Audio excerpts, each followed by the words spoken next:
So just listen to this, because I've egged it so much that you might fear I've over-egged it, but I don't think I have. I think this is quite brilliant, and it was written in response to our clip, actually, about the weird dislike of Prince Harry and his wife and where it comes from. And a lot of people are unhappy with the observation that her ethnicity is one of the most obvious reasons to distinguish between her and other female members of the royal family. But so the Twitter account is called Royal Suitor, and as with so much online, I don't know what's real and what's not. But the byline on this is RS Lock.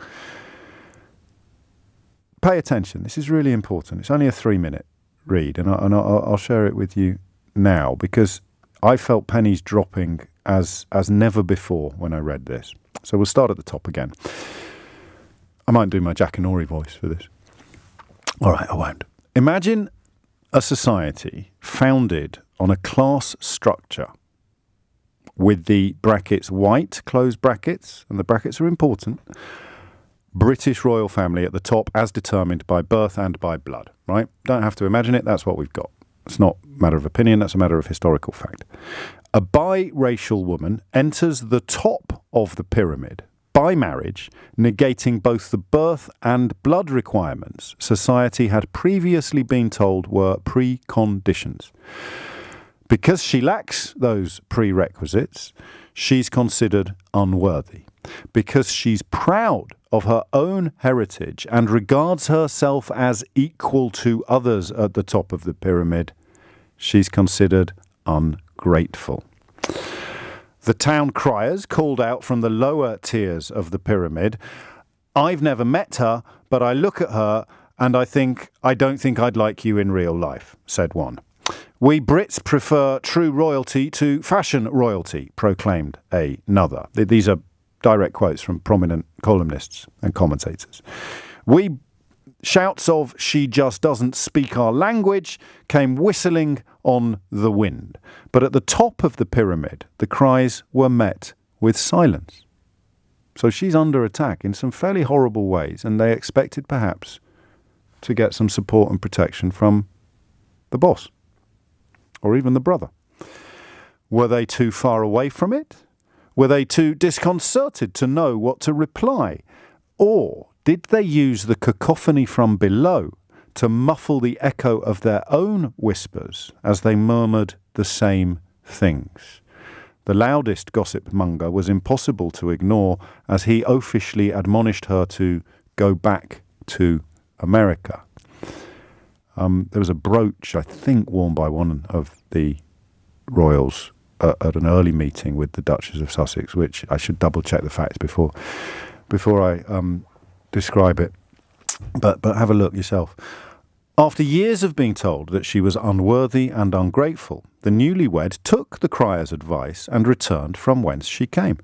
Despite one tattler's audacious cautions not to force her husband to, and she quotes again, "choose between you and us," he did in fact choose his wife, just as he did the day he married her, much to their chagrin. Ironically, though society spurned her placement at the top of the pyramid, when she leaves with her husband, for some, it calls into question whether the pyramid's peak is still something to aspire to. God, this is good.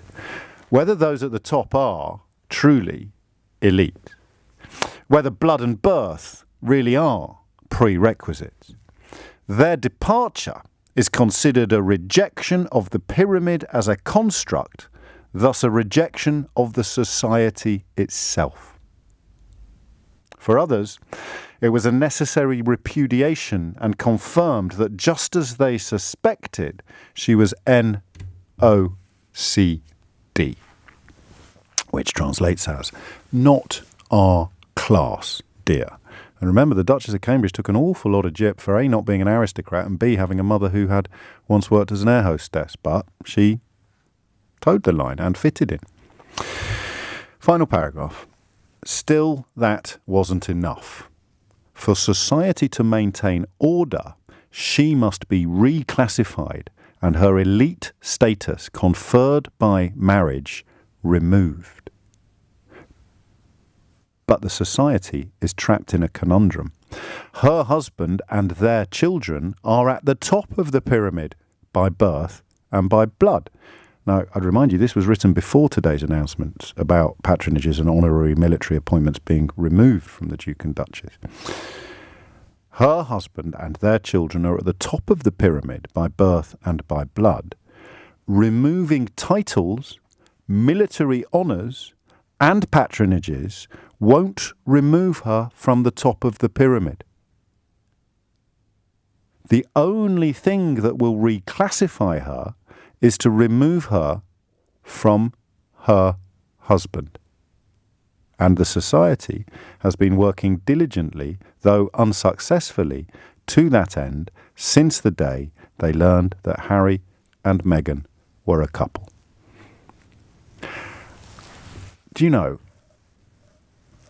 I don't even know the real identity of the person that wrote that, but it seems to me to be the most insightful, informed and plausible explanation of matters royal that I have ever read in my life. And while you won't be surprised to learn that I don't have a spare room full of royal biographies or royal histories, I do read the papers every day, and I try, for obvious reasons, to read stuff that I don't like and papers that I don't agree with.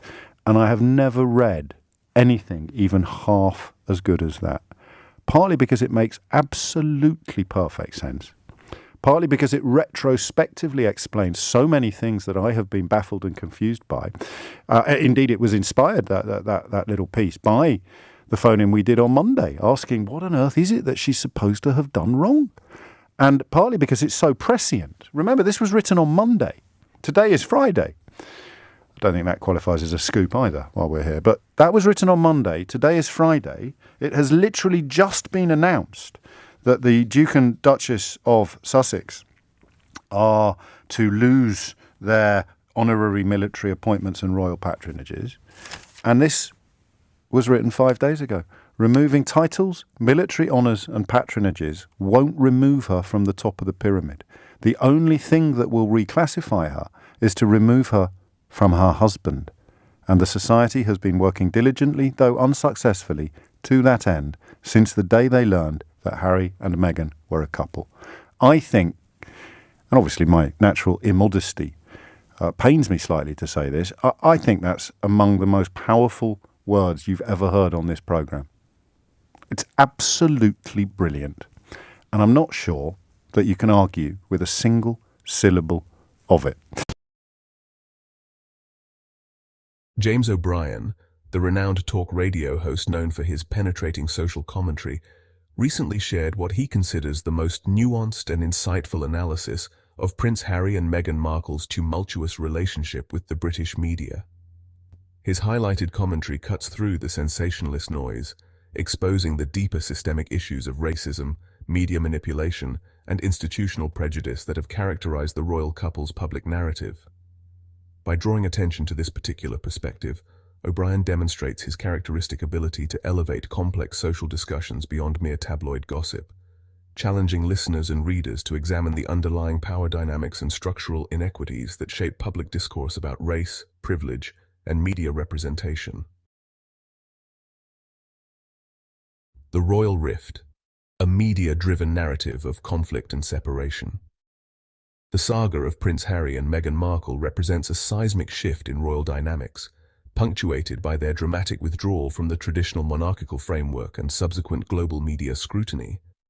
Their relationship, which began as a seemingly progressive fairy tale of interracial royal romance, quickly devolved into a complex narrative of cultural clash, personal autonomy, and institutional resistance.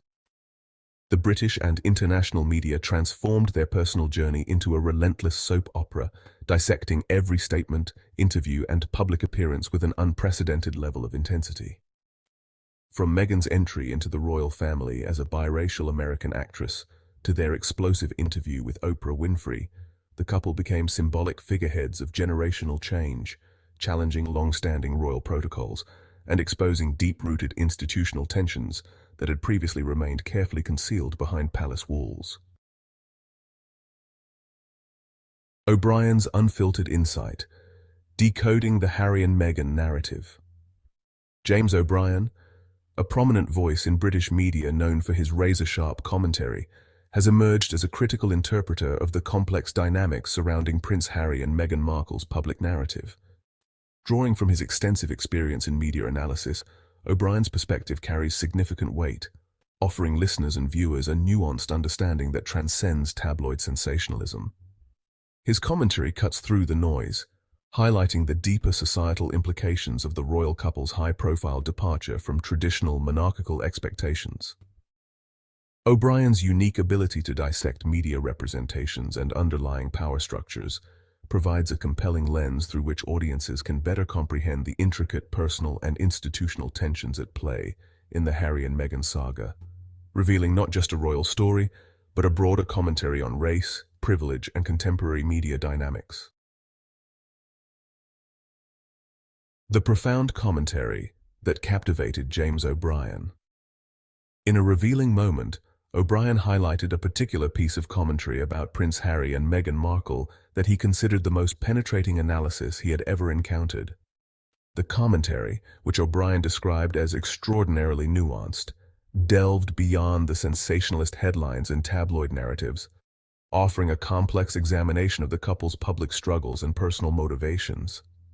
What made this piece truly remarkable in O'Brien's view was its ability to contextualize their experiences through a lens of compassionate understanding, dissecting the intricate dynamics of royal expectations, media scrutiny, and personal agency without resorting to simplistic judgment or inflammatory rhetoric.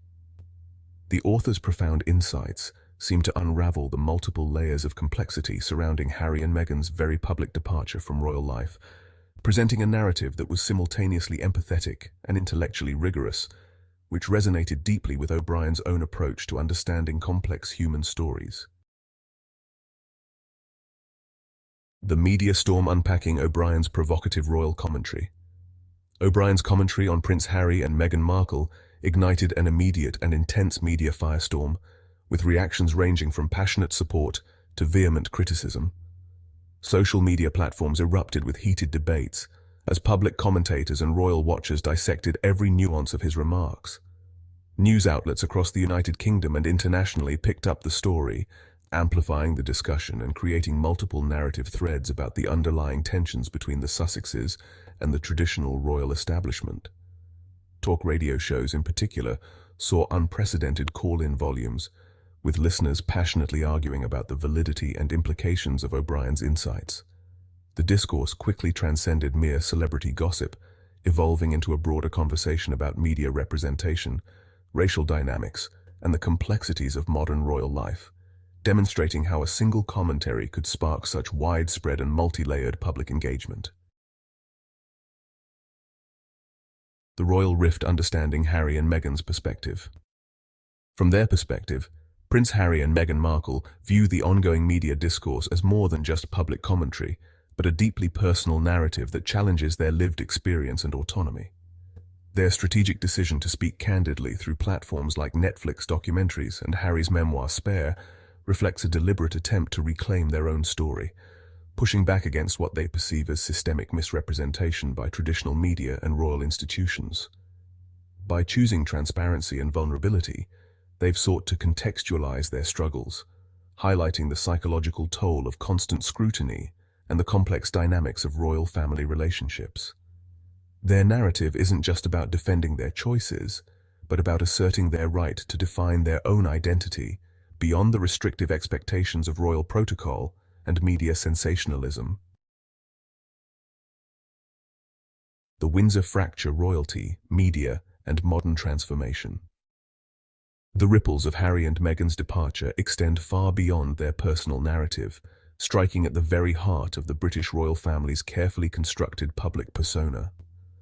Their revelations have exposed deep institutional fissures, challenging centuries-old protocols of royal comportment and forcing a reckoning with systemic issues of race, privilege, and emotional well-being within the monarchy.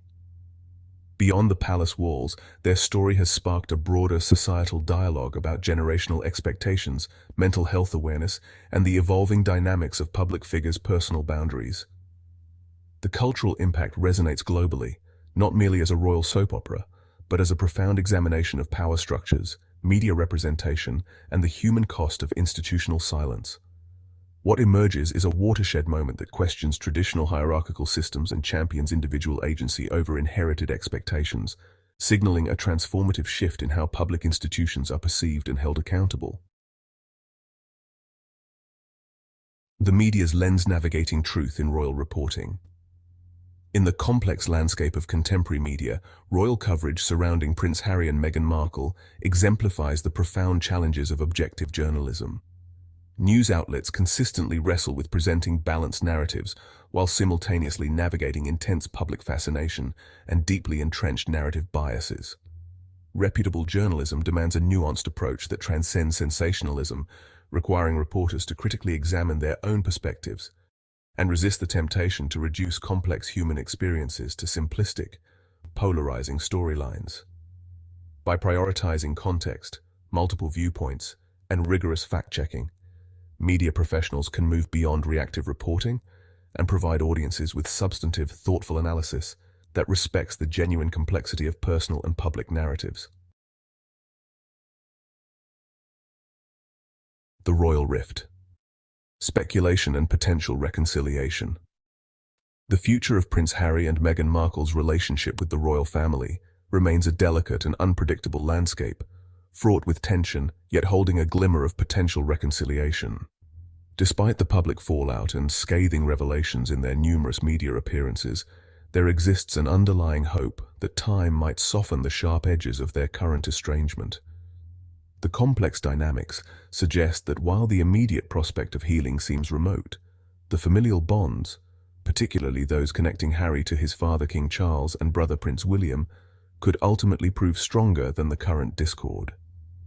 Royal experts and close observers speculate that future family milestones, such as potential grandchildrental events or significant family celebrations, might provide unexpected opportunities for rapprochement.